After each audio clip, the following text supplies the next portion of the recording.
સમાચારોમાં આગળ વાત હવે કચ્છની કરીએ। કચ્છના મુન્દ્રામાં રફતારના રાક્ષસનો કહેર જોવા મળ્યો છે।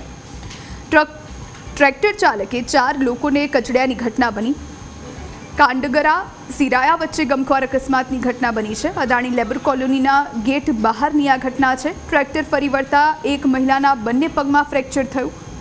શાકભાજી વેચતા ચંપાબેન પટણીને ઈજા થઈ છે। ટ્રેક્ટર ચાલક સામે ફરિયાદ નોંધી વધુ તપાસ હાથ ધરવામાં આવી છે। તો કચ્છના મુન્દ્રામાં અકસ્માતની ઘટના બની છે, જેના સીસીટીવી પણ સામે આવ્યા છે। ટ્રેક્ટર ચાલકે 4 લોકોને કચડ્યા।